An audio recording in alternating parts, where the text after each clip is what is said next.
I was requested to speak on behalf of the writers of the book, and of course as co-curator. That we are launching this evening a project that began really with the preparation of the exhibition in the Ateneo Art Gallery. I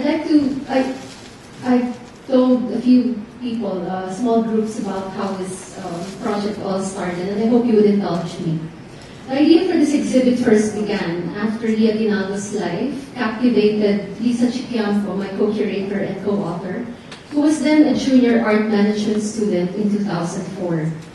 This was for a research, and Lisa and I both agreed that Aguinaldo would be a worthy subject for a major exhibition project. Unfortunately, it took Aguinaldo's demise in January 2007, 4 years ago, before we took definitive steps. Neither of us had any close contact with Lee, but Lisa and I decided to go to his wake. This visit was somewhat of a strange introduction for us. Lee's portrait and a few works were mounted in a corner behind the casket, while jazz music played in the background. I think it was Miles Davis or Bill Evans, I can't remember now. The atmosphere was cool and tranquil. Definitely not a typical wake. We introduced ourselves to Melba Rivas, Aguinaldo's lifelong love and partner.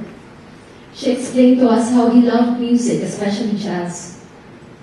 She was probably puzzled at first why two strange ladies walked in to talk about an exhibition for her deceased love.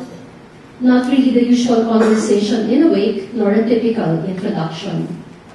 Admittedly, in hindsight, it was a bit out of place. I'm not sure if Melba remembers that day. Yet it seemed timely, as we later found out that Lee had been planning to work on a major exhibition a few years before he succumbed to illness. A few months later, after that January meeting, we met with Richie and Yael to begin plans for the exhibit and later the book project.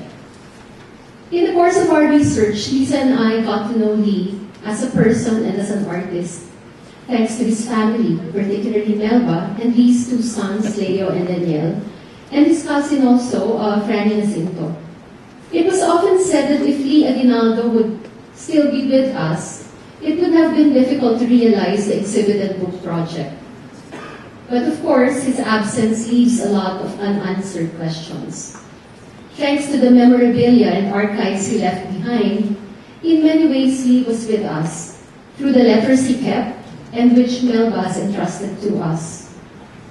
We are also thankful to those who share their memories of Lee, artists who were at some point a comrade in the arts, a collaborator, a confidant, and an apprentice. Someone even described himself as a runner for Lee. Through their stories, we came to know of Lee's love or passion for his art and love for music and reading, his drive for perfection, and his often difficult and demanding ways. Three of Lee's friends were especially instrumental in helping us understand him as a young artist in the 1950s and 1960s. These include Eric Torres, the first curator of the Ateneo Art Gallery, who related to us the friendship he shared with Lee, as well as both their friendship with their mentor, Fernando Zobel. Our interviews and casual conversations with Roberto Chavez and Pandy Aviado provided insights into Lee's artistic journey, particularly in the 1960s. It was a camaraderie that nurtured and challenged each other's capacity to create. Special thanks goes to Pandy as well as Glenna Aquino for paying tribute to their friend in the form of afterwords we have included in the book. Insights on later decades were shared by other friends, namely Cesare and Jean-Marie Sibuco, Tiny Nuila, Gemma Susara, Rene Tinet, and Alex Baluyut, the brother of Butch Baluyut, who was a close friend of Lee in the 1980s. Much gratitude to Wick Theismann, who has not only shared his stories, but his priceless photographs of Lee and Melba, taken in the 1980s, which we have compiled as well as a folio in the book. Beyond the exhibition, the book looks deeper into Lee Aguinaldo's life and art through the eyes of two respectable writers, Dr. Rod Perez, who allowed us to reprint his essay written for one of the last exhibitions of Lee Aguinaldo, his series of Rembrandt drawings held in the Lopez Museum. Mr. Sid Reyes, whose essay situates Lee in the history of Philippine art and the tradition of abstract painting. The research phase was documented with the help of Kokoy Sargenta, our photographer for the project. Altogether, he documented with us over 1,200 works by Lee Aguinaldo. These include paintings from different collectors and drawings and mixed media works from the family's collection. The exhibit and, of course, the book was successfully realized with the cooperation of private and institutional collectors. They opened their doors and shared the works of Lee Aguinaldo. Many of them never before seen or documented in any publication. To some, we are extra grateful for lending their paintings for more than 3 months to be part of the retrospective exhibition, which will be ending soon this Saturday.